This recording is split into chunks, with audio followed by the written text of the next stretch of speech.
Welcome to Highly Sensitive, Happily Married, the podcast that teaches you to not only have an easier marriage as a sensitive woman, but to have one that feels more amazing by the day.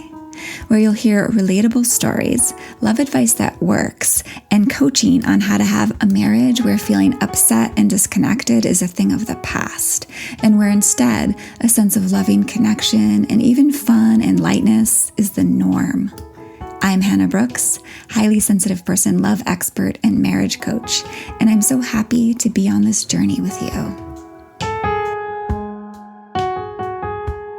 Hey, my friends, and welcome to episode 191. Just to warn you, I'm a little fired up today. I think it's because it's a gorgeous day out and birds are singing, and this weekend was amazing. My kid, just to brag a little bit, my 17-year-old, was like the total star of his ultimate frisbee team. He totally rocked the championships, scored the winning goal, and just the joy on that kid's face and just to watch him just so thrilled was, oh my gosh, I can't even explain how uplifting it was for me. I think y'all as mamas, those of you who are moms, know how amazing it is to watch your kid just have these amazing moments. So anyway, that's been sticking with me, and I've just been feeling my spirits have been really high, which feels amazing since this year has been hard, and I think many of you can relate. For those of us with big hearts, with lots of conscientiousness like we have as HSPs, if you've been paying attention to what's going on in the world, it's been hard. So I'm going to take those moments of joy and I'm going to sink into them, and I hope you will too. And hopefully today's episode will help you create more joy and goodness in your life. That's what I'm always here for. So today we're going to talk about how vulnerability is the key to great communication and love, because it really is. It's the main ingredient in great communication, and it's absolutely the secret sauce to deeper heart connections via communication and just in general in relationships. So I've talked about vulnerability here and there on the podcast before, so you can check out for example, episode 92, it's called Communicate in a Way That Gets Through to Your Husband, 3 Keys. And also episode 29, I talked about vulnerability. That episode's called Complaint to Connection. But I've never made an episode on vulnerability exclusively. So today is the day. We're going to talk specifically about how vulnerability is the key to great connection and communication. And you're going to hear some really specific examples of what communicating vulnerably looks like, along with when to do so, and of course, what vulnerability even is, and what it takes to be vulnerable in your communications. Like, what is the most foundational ingredient for you to harness the beautiful power of vulnerability? You are going to find out in a few minutes. Before we dive in, though, I want to make sure you know about my upcoming course, Foundations of Emotional Well-Being, the Root of a Better Relationship. We're enrolling right now, and doors are going to close on Sunday, the 22nd. That's just several days after this podcast episode releases. And this is a short, succinct, but very powerful course. Live with me. I'm going to be really there with you. I'm going to be very hands-on. It's going to be very interactive. And honestly, if there was one course that would help you the most as an HSP, it would be this one, because all of my other courses and really everything in your life will work better after this. Think of a car for a moment. If it's in overall kind of shabby shape, you're going to be spending lots more time and money and energy fixing it up and like patching this and that and getting into situations like flat tires or a breakdown by the side of the road that are difficult, that are painful, that really mess up your life. But if you have a car that's all tuned up and is running really smoothly, well, you're going to easily get where you want to go. The same thing goes for when your emotions are regulated, when your nervous system is regulated. It's like the car is running great. And so getting what you want and where you want in life is so much easier, especially in your relationship. So this is a course not to miss. I personally think it should be kind of like required for all HSPs. It's the most fundamental missing information and education to have a great relationship and have a great life as an HSP.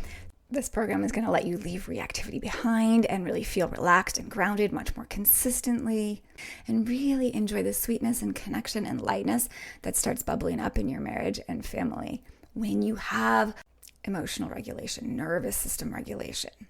And it's only $397, which is really a steal given all that you get and what I could be selling this for. But the truth is, I believe we all need this so much right now that I had to price it lower.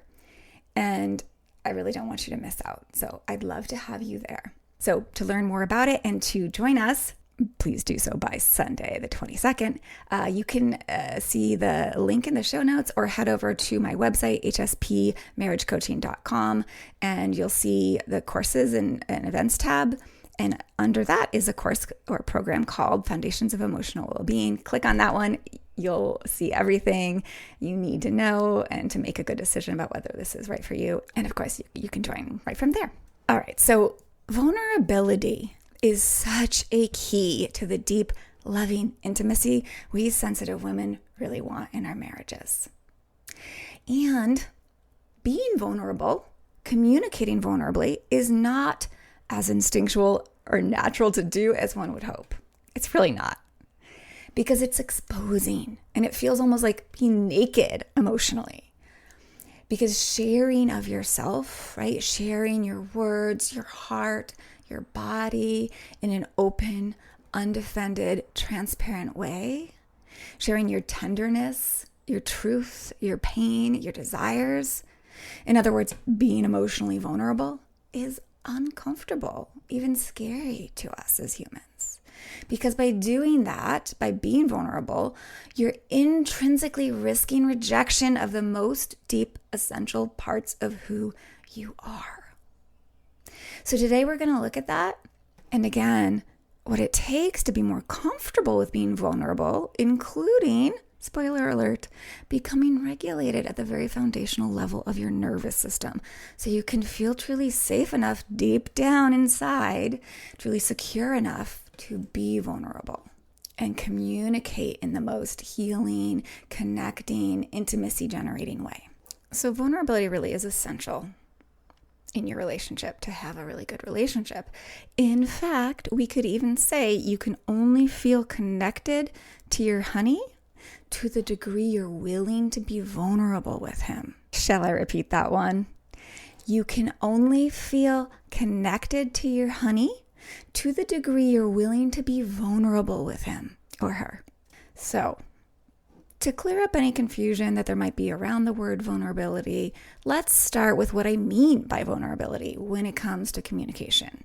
So I just shared a little bit on that, but what it means to me basically is exposing soft spots, tenderness, the parts of us that show we're so imperfectly human, the places in us that are innocent and tender, the wounded places, the places we tend to try to hide that we don't reveal to just anyone or anyone at all. Right? So vulnerability means letting all of those parts inside of us, all of those pieces of us, be seen, be expressed. Now, I don't necessarily mean all of them at once by any means, or even all of them, but many of them, some of them, lots of them. And to communicate vulnerably, it really starts with being really connected to what's going on for you in your inner world, sensing what you're feeling, knowing what you're thinking, and then being open with it. Right? Sharing it, even with a shaking voice and trembling hands. And sometimes it will be because vulnerability, like I said, can be really scary. But vulnerability isn't just about honesty. Yes, it's about honesty, but it's also about more the energetics of it. Like it's about softness and openness and really energetically sharing, hey, this is the truth of what is here for me. And doing that without a trace of blame or anger or putting your feelings on anyone else. So it is transparency of what is going on for you in the moment without any aggression of anger or blame, and flavored with ownership. So there's really, when we're being vulnerable, there's no other agenda other than exposing the realness, like the rawness of what is there for us in the moment, the deeper truth for you in the moment. Honestly, I feel like I've had a hard time kind of putting all the qualities of vulnerability into words and being succinct about it. So I do hope that that explanation made sense. And I'm sure as we go on more, if there's any confusion, it will become more clear. So, of course, you probably want to know, like, if it's scary and it's hard to do sometimes, then what's the point? Like, what are the benefits? What would make it worth it? So, in a nutshell, vulnerability allows us a direct pathway to another person's heart. The softness of it and the openness of it and the tenderness of it, all of that allows the other person to really receive what you're saying, to really hear what you're saying without an automatic defense system going up. Because so often in communication, that's what happens. When you're communicating to your partner, their walls are going to go up as long as there's any tinge of blame or anger or the opposite of vulnerability in your words. So vulnerability, on the other hand, allows your partner's walls to go down and for them to hear you with a much more open heart. When we share vulnerably, the response is often magic. When you share in an undefended way, as you do when you're being vulnerable, it really allows your partner to actually feel connected with you, the true you, to love you for you, the real you, the raw, tender, full-hearted, essential you. Because there's nothing blocking it when you're being vulnerable. There's no walls, there's no murkiness. It's just pure, raw you. And he gets to see you then. He gets to see your heart then. He gets to see your endearing humanness then. Your longing to be loved, your desire to connect with him, whatever it is. You can think of it like this. Vulnerability allows the other person to see our soft spots. And soft spots are what make us human and what attracts and draws out the real humanness of others. When we're able to feel safe enough to reveal our vulnerability, our true humanity, others are drawn to us because they can finally really feel who we are, unguarded. Exposing our true selves in this way really creates space for deeper intimacy than ever with our spouse because all barriers are down and your simple beingness is revealed. So just take a moment and think about when your partner said something really authentic and vulnerable and revealing about their deeper feelings. If you can think of a time. Didn't that make you feel love and tenderness towards them? My husband and I had a weird interaction one time, a miscommunication where we both got kind of rattled. And I ended up walking away, taking a time out to calm myself. And a few minutes later, as we were smoothing things over, he told me that he almost burst into tears out of feeling so misunderstood near the end of our conflict. And when I heard that, it really melted my heart. And I opened my arms to him for a big hug. Like I just couldn't help myself, right? Like I just wanted to move towards him and love him in that moment when he was being so vulnerable with me. So when we are able to reveal those types of feelings, those tender spots, and we do so in a vulnerable way, we draw our partner to us. And that's when they want to be near us, to calm us, to love us, to cherish us. So vulnerability really is magnetic. And on top of that, it can instantly calm a heightened conversation or stop an argument or a conflict or a power struggle.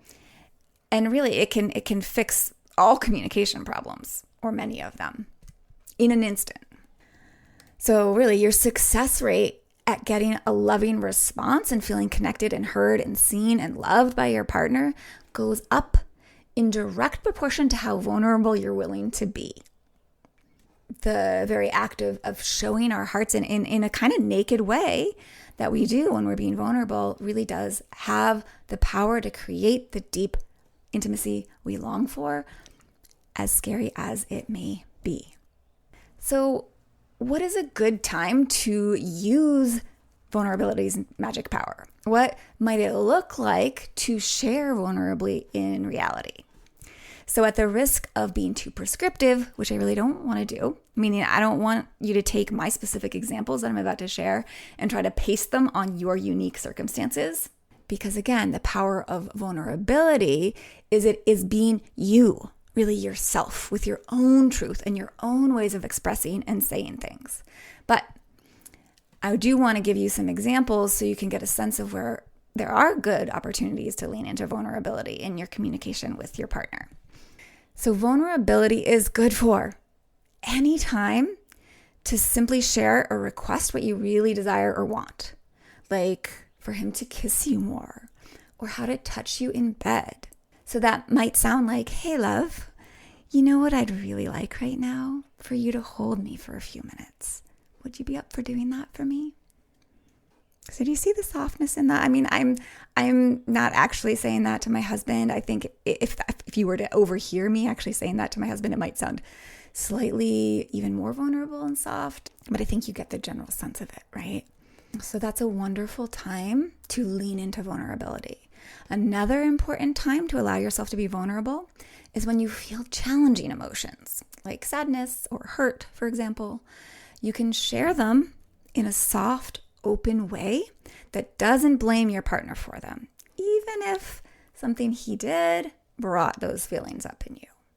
So perhaps you'd say something like this. Hey, I have something I'd like to share with you. Are you open to that? I offer you all that because it's always good to get consent for a conversation like this. Then you can say, so I'm still feeling sad about what happened the other day between us and the way we spoke to each other. I love you, and it feels really bad to be at odds with each other like that. I'd really like to avoid that way of talking to each other from now on, if at all possible. What do you say? Or you could simply say, this feels really painful right now because I love you, and hearing those words from you hurts. So those were some sort of specific ways of saying, expressing your harder feelings. But really, you can share what's on your heart without the energy of you've done me wrong. But really just with a sort of neutrality or softness that this is what you're experiencing. This is what you're feeling. This is what you're thinking.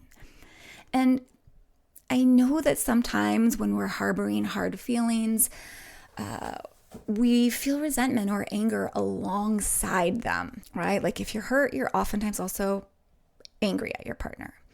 But my suggestion for when that's happening is tune into the tenderness that is also there, kind of beneath the anger, right? Like you can kind of tune your radio dial away from resentment or anger into the true feelings, the deeper feelings, the pain underneath, and speak from there, not from the anger or resentment.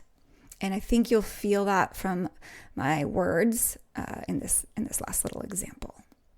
That there wasn't anger in there wasn't resentment in there. There was vulnerability and maybe some pain. All right, so similarly, another good use of vulnerability can be when an issue has come between you and you feel yourself holding on to the pain, you can just share that. For example, one of my clients' husbands struck up an especially close friendship with another woman for a period of time. And even though that time had passed and it wasn't actually romantic, my client was still carrying around a lot of hurt about it for years. So she finally got up the courage to share how hard that time had been for her in a similar way I just shared in that last example. And when she did, her husband gave her a much more genuine apology than he had before. And he started to truly step up as a husband after that. So if something happened in your past and you still feel that you're carrying that around, that can be a great place to lean into really being vulnerable. Just like I said in the last one, tuning your dial to the pain and the tenderness, not the resentment or kind of the grievance that you're holding on to as you share that pain with your partner. Another good example of leaning into vulnerability which may or may not feel as vulnerable to you, but it's a very simple and good one, is just a genuine apology. So some of you may have partners or husbands that aren't very good at apology. That's because it's hard to apologize. It feels vulnerable to apologize. And again, vulnerability can be really scary. So it can be normal, but it's hard or scary to apologize. And yet, again, it's so powerful when we can kind of step into that vulnerable, open, kind of gentle, soft place and apologize. And the last place I'm going to share for now where vulnerability is really magic is conflict. Often in conflict, we get caught in blaming, in defending, in saying, hey, you did this and that's why I feel like this, or you did that and that's why things are so bad right now, right? That kind of thing. So you can interrupt that totally non-productive pattern by suddenly being vulnerable, like in any way I've already shared, like by sharing your feelings plainly and with that kind of open softness that we've talked about, or asking for something specific in the same sort of energy, or apologizing. And I want to reiterate that vulnerability is less about the specific words you use and more about the energy behind those words. And that energy, once again, is softness, is heartfulness, is gentle, open, with zero trace of malice or victimhood or resentment or grievance or blame. We could even say it's pure heart energy. And to do that in conflict, to get in touch with that and speak from that place in conflict, that really feels like the most magic use of vulnerability to me. When I get vulnerable with my husband in conflict, it might sound like, okay, I notice I'm feeling really triggered right now, and I really don't want to say something that I don't really mean. Maybe we can pause and take a moment right now so I can relax more before we try to work this out better. That's something I might say. Or maybe it's even simpler, like, hey, I can see I'm getting really worked up. I'm sorry. I love you. So those are a couple concrete examples and general examples. And I hope that you have a general sense of why and how to use vulnerability. And at this point, I want to mention the risks of not being vulnerable. So without a willingness to be vulnerable, which I do want to sort of side note share, you might not even realize that you haven't been willing to be vulnerable. And I think that that's because for many of us, it's just such an embedded pattern. And we've been kind of avoiding it all our lives to some degree. And it's really just so subconscious, right? But I think if you slow down and you ask yourself, like, am I vulnerable in the way Hannah has just described? Do I do that regularly? You might see that that's hard for you. That hasn't come naturally to you. That perhaps you haven't really been willing to be vulnerable. Luckily, you can change that. And you want to, because covering over your vulnerability or not being vulnerable really means closing out connection. Like, if I'm not showing the real me, my husband can't love me for the real me, because he doesn't know me for real. Yeah? And if you listen to any of my episodes where I talk about the 3 stages of relationships, that first, like, love's first blush, that like infatuation, honeymoon period, I think oftentimes this is what's happening. We're not being truly vulnerable, and we're not showing the real us. And so, and vice versa, our partner isn't either. So we fall in love with false people. And then over time, we get to know more and more about the real person, but oftentimes from this defended place. And so we lose the enchantment, we lose the connection, and our relationship starts to feel really hard and full of conflict. But vulnerability is going to be one of the hugest pieces, one of the biggest remedies to bring you into even deeper love than ever, what I call re-enchantment or real enchantment. So if you missed those episodes, those are really fun. I think you should go back and listen at some point. But also, and this is the most common problem in intimate relationships, when we aren't being vulnerable, we're often doing the opposite. We're protecting, We're defending our tender hearts. And that looks like all the things that lead to conflict and disconnection in relationships, like withdrawal or attack, and really all the backfiring tactics I talk about, like blame and control and retaliation and grandiosity, like that need to always be right. Those are really protective, walling off strategies. And when we present ourselves in those armored ways, we push our partner away. So not being willing to be vulnerable leads to conflict and division and makes you miss out on all sorts of goodness, especially the deep, tender, loving connection we most want. Not to mention like the capacity to get your partner on board and feel like a real supportive teammate. So being willing to be vulnerable really does lead to the deepest love and connection. And yet, the problem is, again, that vulnerability by definition is scary. Because to be vulnerable means to be willing to be judged, to be willing to be misunderstood, to even risk rejection by your husband, by other people. To be vulnerable means letting out the parts of you that you're afraid of showing to others, the parts you're worried are going to be judged, the parts you're afraid won't be valued or appreciated, the parts you feel will be rejected.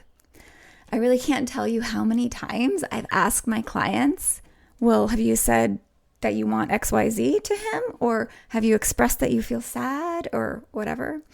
And they will say no, because it feels edgy, raw, exposing. And it's not that my clients or you are not willing to be vulnerable. It's that we innately, automatically shy away from it because of how it feels. If I'm too uncomfortable with discomfort, if I tend to even unconsciously resist or avoid that emotional discomfort, then I will not be vulnerable. I will not reveal my heart.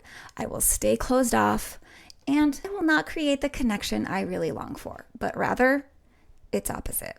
Division, antagonism, conflict, and suffering.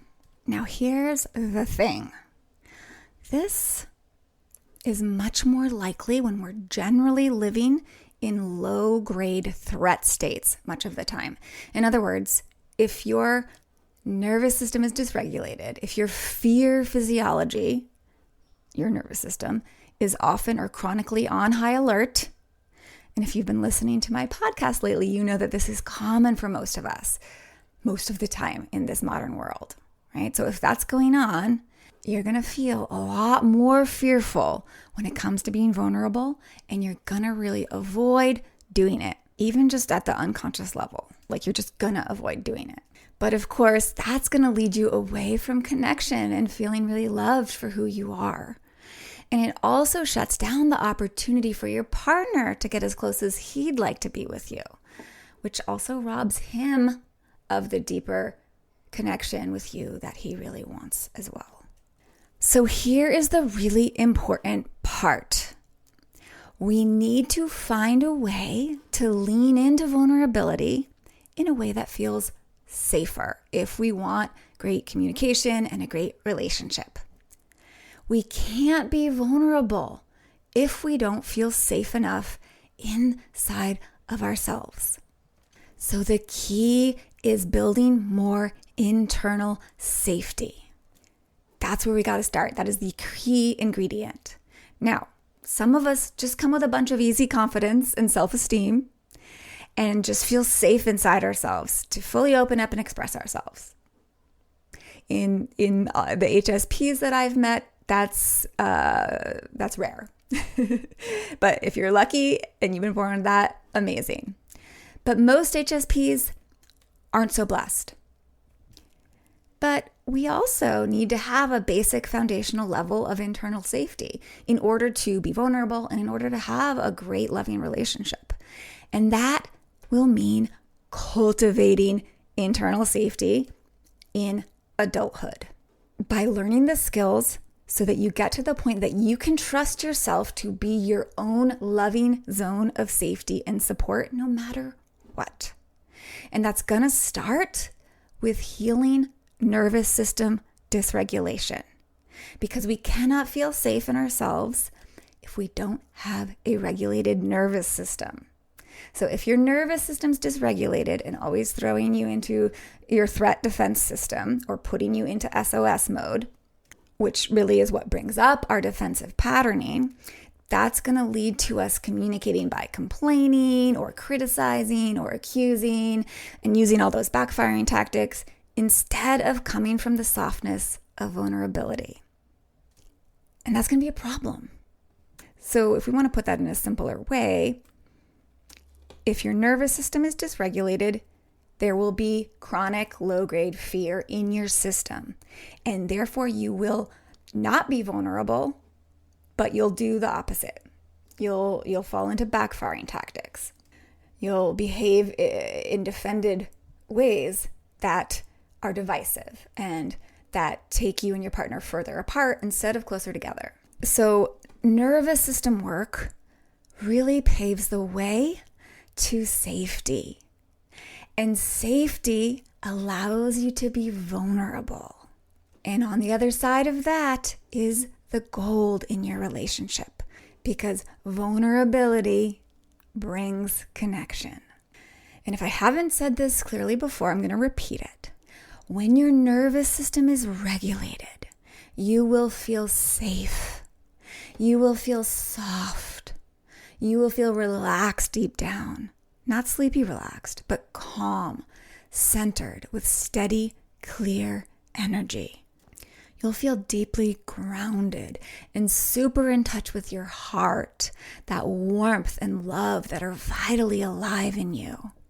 You're going to feel that.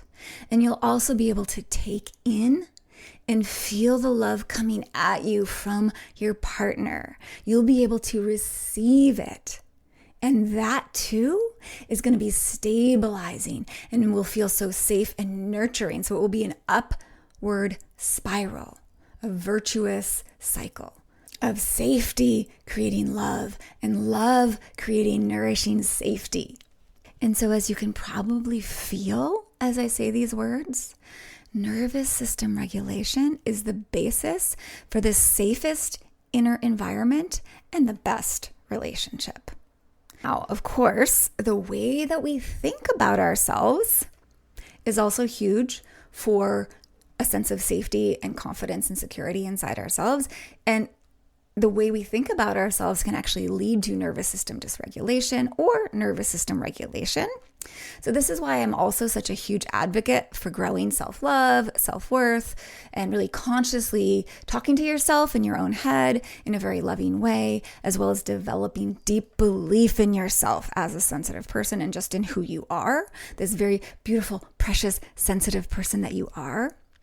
Really, so all of these things that I just mentioned, these are really developed by learning to guide your mind and think about yourself in intentional ways. So I don't want to claim that nervous system regulation is the only thing you need to be vulnerable and communicate really beautifully and effectively with your partner, but it is a huge, huge piece of it.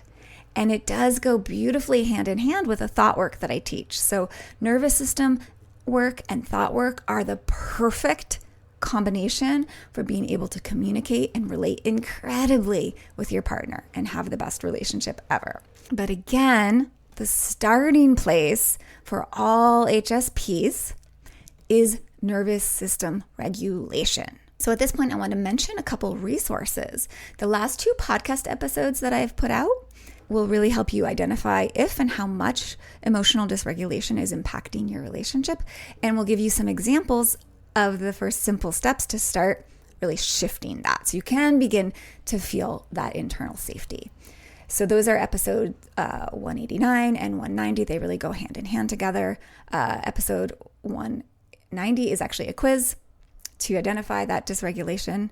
So definitely have a listen to those 2 if you haven't already. But the best, most assured way to set yourself up to be able to truly communicate vulnerably and effectively is my 5-week program, Foundations of Emotional Well-Being for HSPs, the root of a better relationship. This course is going to give you the emotional foundation you need to feel truly safe and secure at that deep level so that you can be open and soft and vulnerable with your partner. You will really, by the end, know how to lovingly guide yourself to stay in states of safety and peace and security, no matter how your partner responds to you. But of course, when you are relating to him and speaking to him from that safety and security, from that vulnerability, your partner is going to 500 times more likely respond to you in loving, supportive, connecting ways. So if you haven't taken a look at the description page for Foundations of Emotional Well-Being, definitely do so right now so you can make a good decision for you about whether or not you want to join us this round. And if you're thinking you might want to join us, I'm going to lovingly urge you to definitely do so, because why would you want to wait to feel better inside your own self and in your relationship? Usually when people wait, it actually makes it harder to feel better and get back to more connection and love later. So join me. Head over to hspmarriagecoaching.com and find Foundations of Emotional Well-Being for HSPs under the Courses and Events tab, or find the direct link in the show notes. All right, my friends, I hope today's episode has inspired you, as well as given you some specifics about how to be vulnerable with your partner when it comes to communication and just in general. And I hope you'll really put into practice what I am sharing with you today and take action on it, because it's only ever going to be from implementing what you learn that you create real, lasting change. All right, my dears, see you in Foundations of Emotional Well-Being, and be oh so well.